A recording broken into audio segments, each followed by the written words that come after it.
Hi, everyone.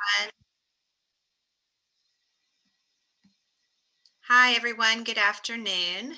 My name is Catherine Auerbach, and I am the Executive Director of Movin Out. I'm going to share my screen with you so I can share this presentation.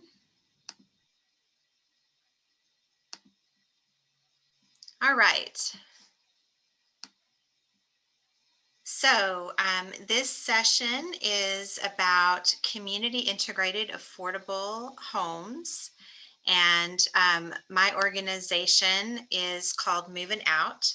And we have been around for 25 years. We're celebrating our 25th anniversary this year. And we've been all along working with families that include a person with a permanent disability of any kind or individuals with disabilities to help them get into safe, affordable, high quality, community integrated homes. Let me just make sure this is working okay. And there should be, let's see, not sure what's happened with my presentation here. There we go. All right. There should be time at the end for questions. If you would like to enter any questions that you have in the chat function.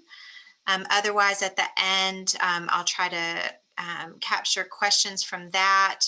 And if there's time afterwards and folks want to ask their questions verbally, we can give that a shot as well, depending on how much time we have.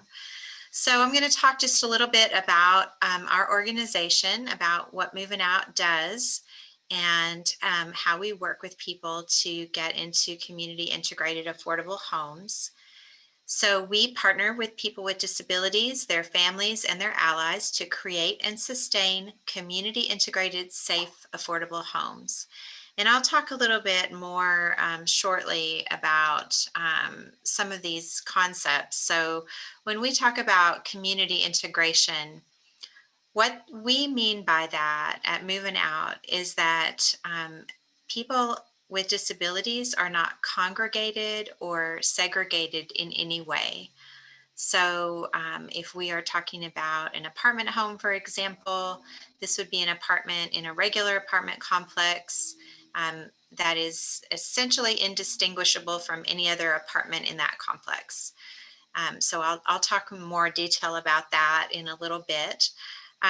We also think a lot and work with the guiding principles around self-determination, and this is the Self-Determination Conference, so I'm sure you all know what that means.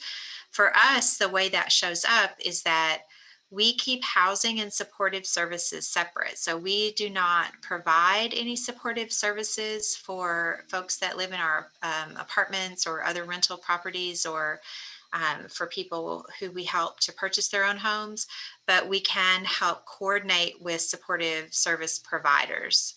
And we help coordinate between supportive service providers and property managers, for example. But we feel like it's important to keep those separate as a matter of self-determination. And then we also place a lot of value around partnership and collaboration. We could not do what we have done over these last 25 years without the partnership and cooperation and collaboration of many, many other organizations and agencies and government entities and so forth. So we're a very collaborative organization. We know that it takes a village essentially to make this work. So since we began, we have helped, actually that number is closer to 1,700 now. We've helped over about 1,700 families with home ownership, helping people to purchase their own homes and to maintain their homes for safety and accessibility. And these photographs are all actual clients of ours. So this is someone who we helped purchase that home that you see there in the photograph.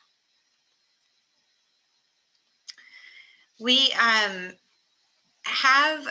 HUD certified housing counselors on our on our team, which is really special because it's a new credential, and it means that our housing counselors are highly trained and have deep expertise in working with people around housing and affordable housing in particular, and especially in working with people with disabilities. So we're a HUD approved agency, and our housing counseling team has many, many years of experience. One of our housing counselors has been with our organization for almost 20 years. One of our housing counselors has been with our organization for about 13 years. So just lots and lots of experience. And even before joining Movin Out, they both have many years of experience in other roles in helping people with disabilities. And we have a new housing counseling member on our team who will be getting that same training in the coming months. We do provide home buyer education.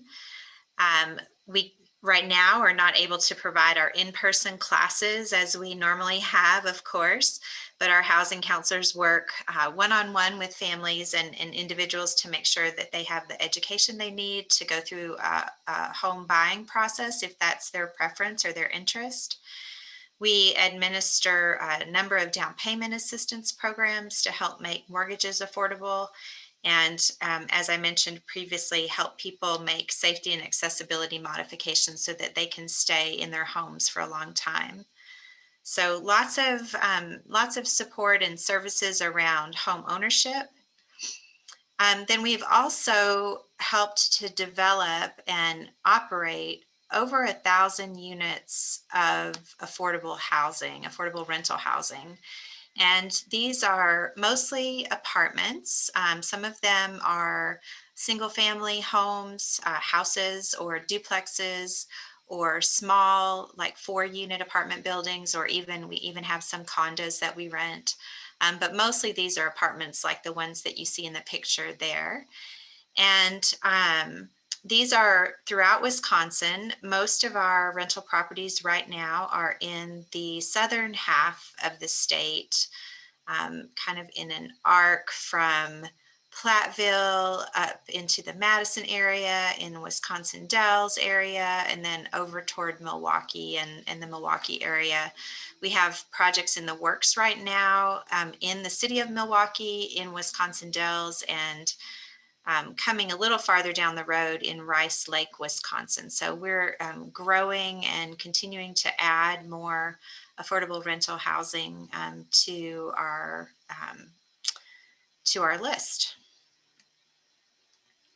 I mentioned that our rental properties include these types of apartments, single family homes, duplexes, and so on.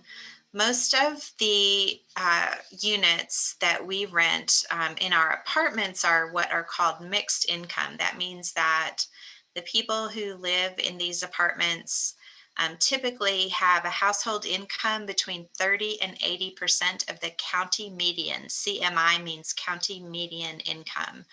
So those change every year, and those numbers come from the government and help us determine income eligibility for the apartments. That's what makes these affordable. And then, as I said before, about 25%, usually no more than 25% of the units are designated as supportive units for people with disabilities. And the reason that that 25% number is important goes back to my comments earlier about community integration, because we feel that if we exceed that number too much, if we have a lot more than 25% of the units occupied by people with disabilities, then that starts to look more like clustering and congregation and less like community integration. So that's why we feel that's an important threshold. And then our resident success program has to do with just helping to make sure that residents in our supportive units are able to be long-term successful tenants. So we work with our property management partners, and as I said, with supportive service providers or families or other caregivers to help advocate for the residents in the supportive units and just make sure that they have help to address any issues that might come up, and make sure that they have what they need to become um, members of the whole community like everyone else. So, this is a big question. Are you ready to move out? There are a long lists of things to consider in whether or not someone is ready to move out and live on their own. Most of those things have to do with really individual situations. So those are conversations that many folks are able to help you with. You are certainly welcome to contact Moving Out and talk with our housing counseling team about the kinds of things that you might need to be aware of in moving out on your own. But generally, we're talking about someone who is ready to live on their own, make their own day-to-day decisions. Of course, many of our residents in our supportive units have supportive services, so that's an important piece as well. And to have those supportive services in place and kind of planned is one of the most important things to organize and plan for. So that again, I talked about supportive units already in the apartment complex. These are integrated throughout the complex, so these units are not clustered in one building or on one floor. Where our offices are located in the commercial space of Penny Lane Apartments in Madison, we have supportive units there. And I the only reason that I know which are the supportive units are because I've had the opportunity to get to know many of our residents, but otherwise there's nothing that distinguishes them from the outside. No one would necessarily know which is a supportive unit and which is not. So they're truly integrated, and then these folks have the opportunity to, just like everyone else, to get to know their neighbors. And hopefully sometime soon, we'll be able to restart a lot of the community activities that we help to coordinate and take advantage of our community spaces and common areas where we hope to support a lot of fun and engaging activities and opportunities for people to get to know their neighbors. So again, our resident services coordination is about supporting long-term successful tenancy.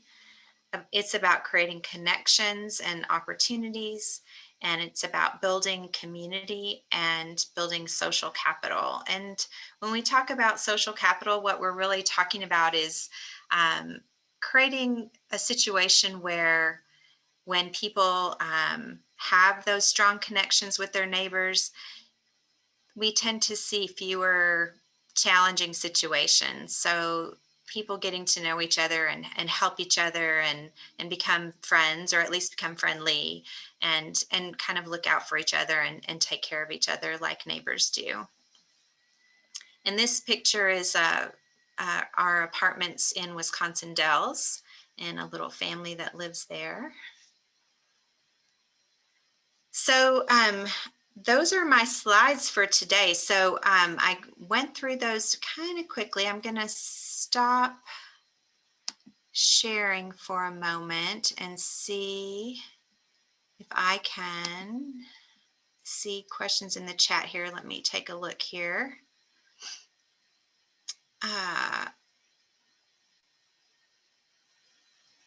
Okay, so it looks like folks are looking for interpreters, and Jennifer was going to be working on that, so I'm not sure.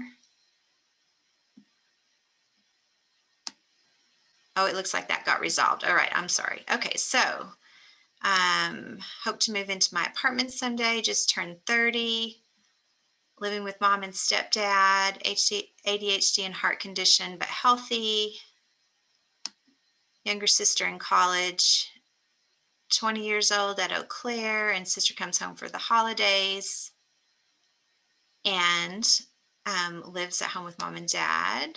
So what about in Oak Creek, Wisconsin, or Greendale or Greenfield? So yes, we do have some apartments in that area.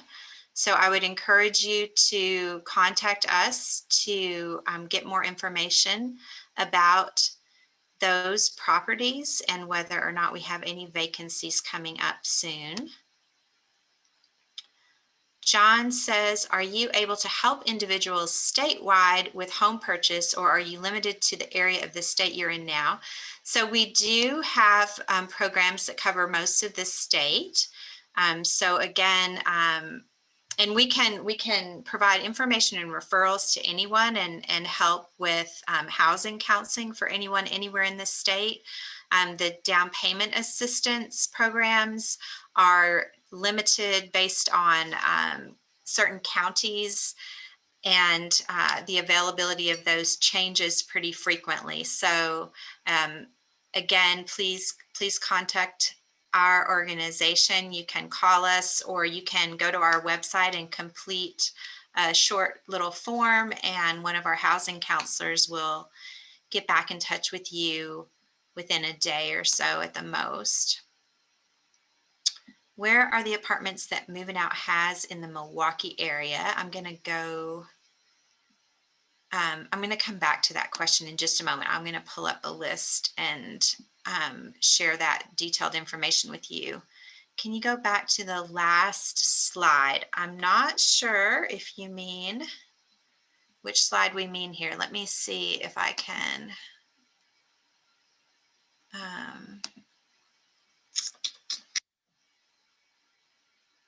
unpause. Let's see. Sorry, I've got, let me share this and see if I can figure out what information that you might be looking for. So Amy was asking to go back to the last slide, and Amy, I'm not sure which slide that you meant, if you mean my last slide, which is this one with our contact information, maybe, or this one. I'll leave it on our contact information. You can let me know if there was something else you were looking for. And it still says my screen sharing is paused.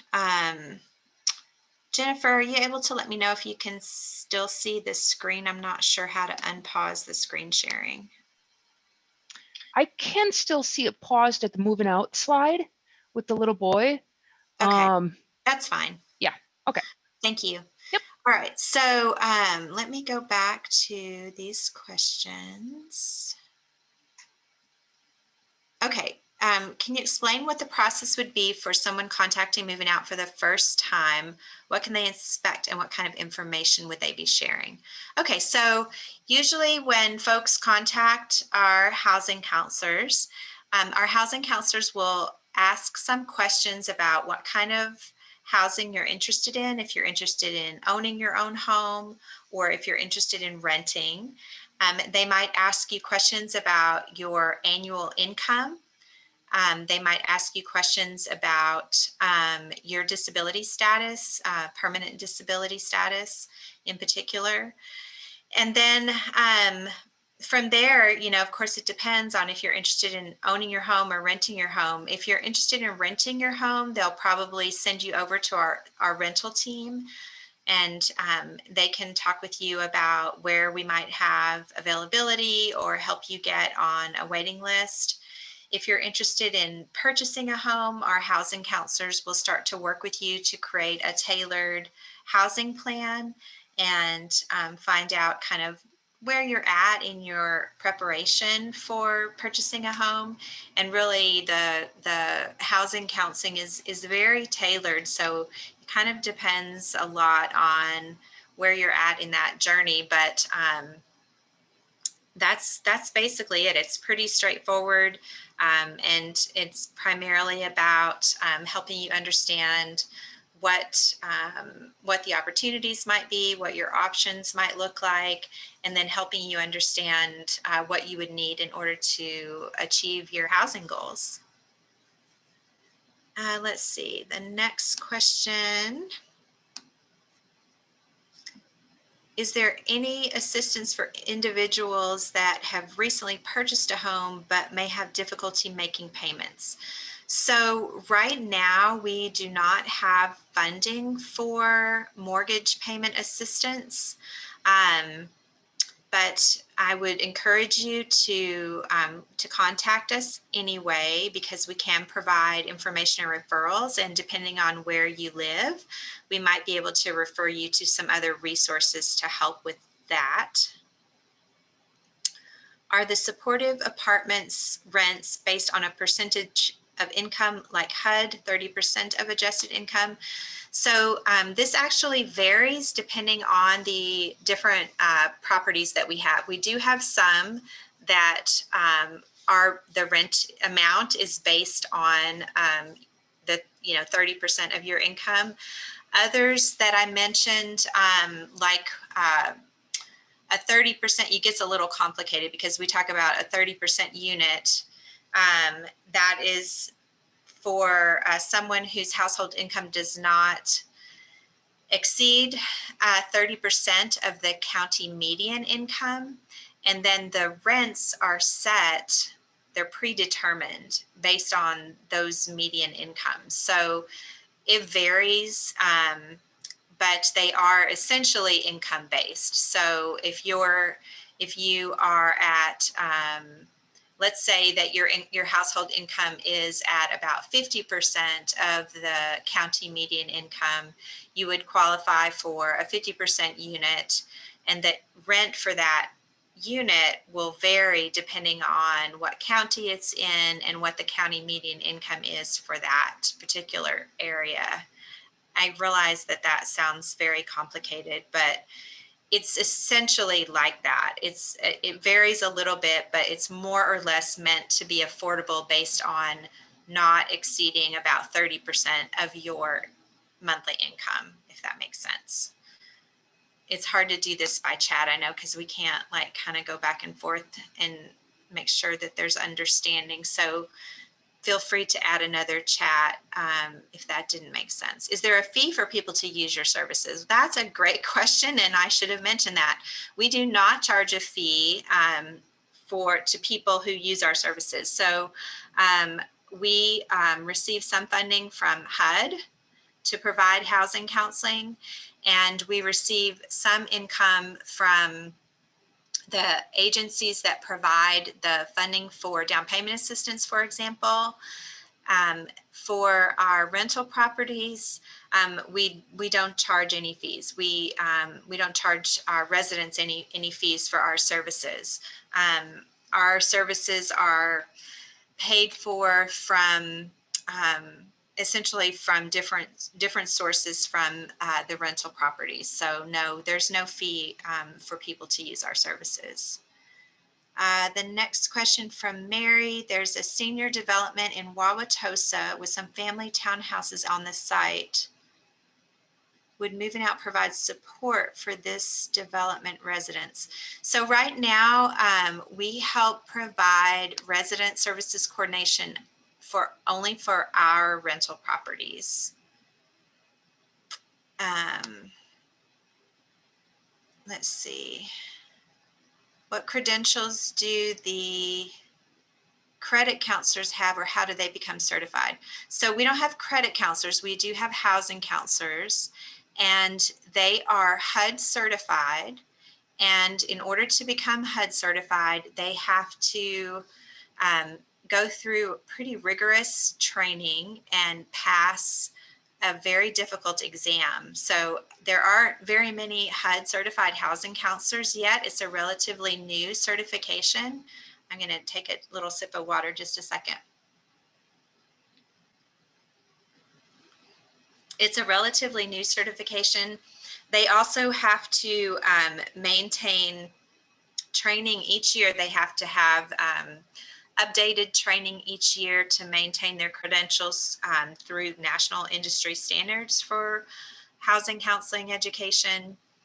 So they go through a lot of training and testing to attain the certifications that they have. What is the turnover time? Excuse me, just a second. scroll a little bit to see this whole question. What is the turnover time on your waiting list? And do you work with Section 8 housing? So the turnover time on our waiting list is a very difficult question because it varies from each property and in each different area. It's kind of a good news and bad news situation because we have very low turnover, which means that people stay for a long time. And that's really our goal. That long-term stable housing is our goal. But that also means that we don't have vacancies very often until we build new apartments.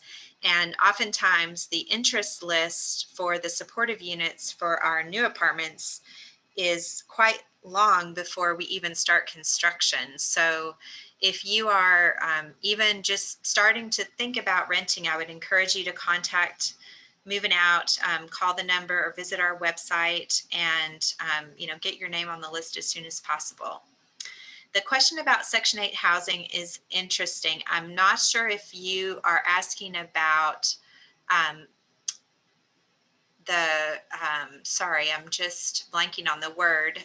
But if you have a Section 8, I'm going to say voucher, but for some reason that doesn't sound like the right word. But it is not legal for landlords to not accept those. So if somebody is telling you that they don't accept those, I would encourage you to contact the Fair Housing Council about that.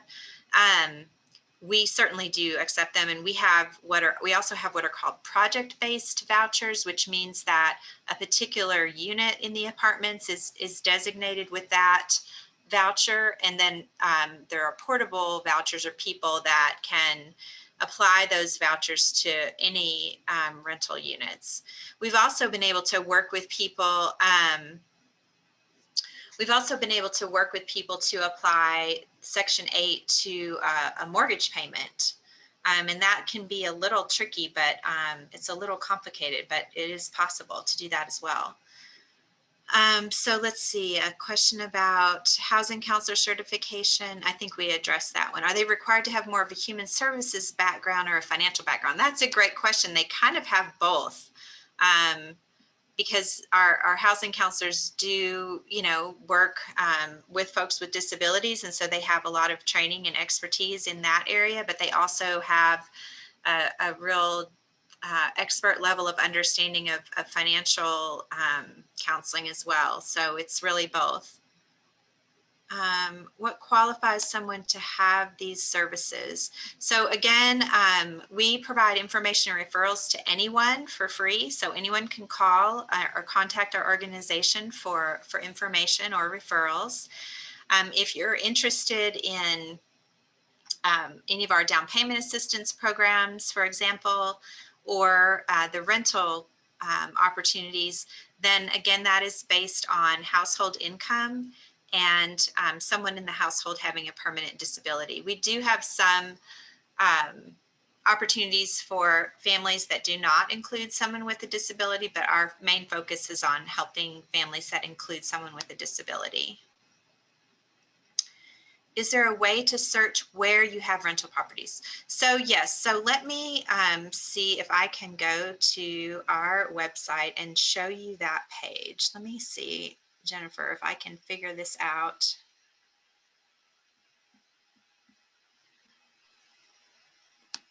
Let me stop that one and go to a different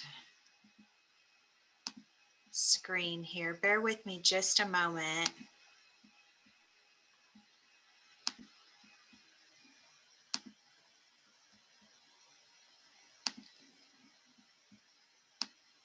All right, let me try this again. Whoopsie. It's tough when you're on a little teeny tiny laptop trying to move this stuff around. All right, let me share my screen again.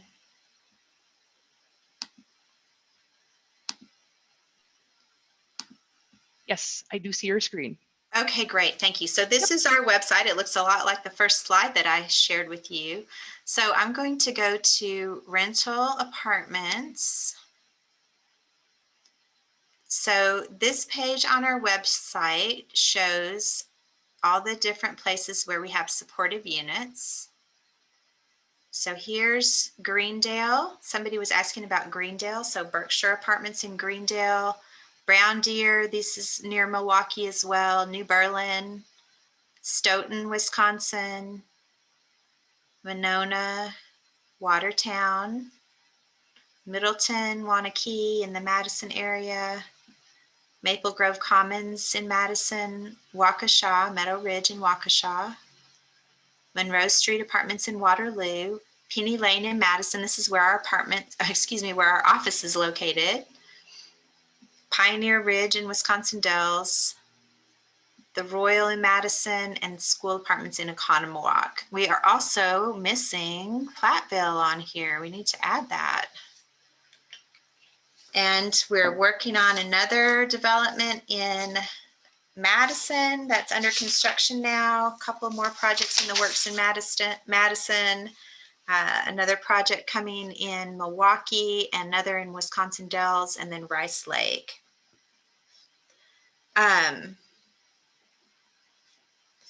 Just making a note about that missing Platteville property. So the Ruxton in Platteville is our newest property. So let me go back to, sorry, I'm making that a little tiny for a second so I can see the chat questions here. Okay.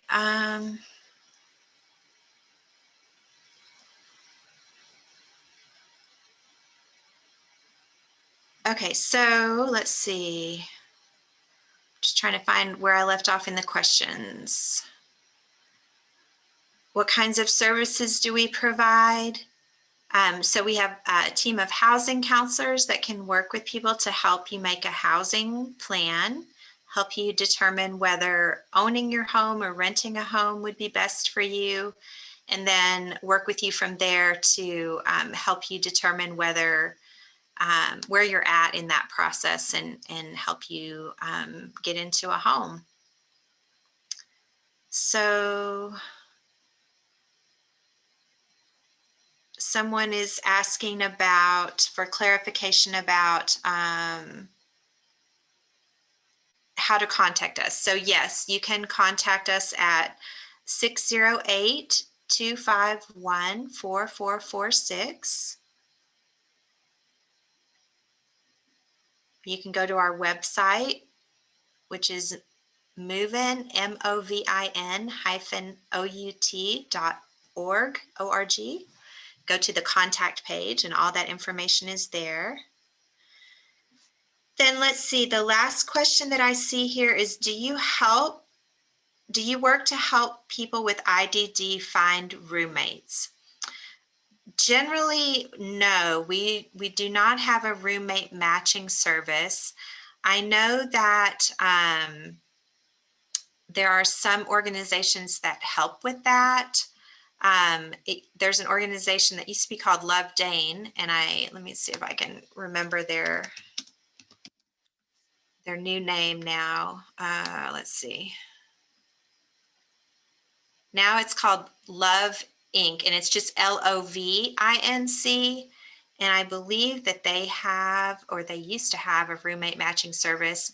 But again, you can contact our organization and our housing counselors can provide that information for you. They can refer you to that service. Alyssa put Love Inc. in there. Thank you.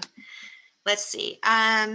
When you develop a project to build a 50-unit apartment complex, the limit for units available to individuals would be 12. That sounds about right. I would have to do the math on that, but yeah, that's about right. So no more than 25%. Yep, 12, and obviously we can't have half a unit, so 12.5, but yeah, so 12 to 13 units would be the maximum. That's correct. Any other questions, either in the chat or if you'd like to take yourself off mute and ask me the question verbally?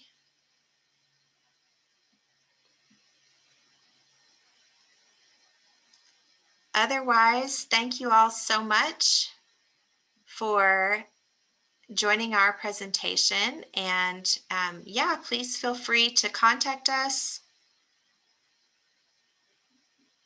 Somebody's posted information about Section 8. So yeah, I think I may have missed a question about Section 8. That would be, a great question for one of our housing counselors to help point you in the right direction there. We don't process those, but we can refer you to folks.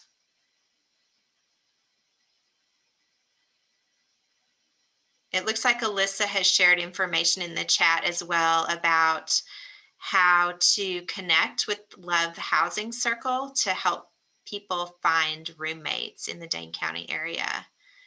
And can we provide our slides? I'm happy to do that. I will work with the conference folks to make sure that these are available for all of you. Otherwise, you're welcome to contact me through our website, and I'll be happy to email them to you. All right. Otherwise, thank you all so much. Have a great day. I think that if you're going to attend another session, I think you have to hop off of this Zoom and go back to the conference website and click on to your next session. Each session has a different link. So you have to start a whole new Zoom session each time. That is correct. Thank you. All right. Thanks, everyone. Have a great afternoon.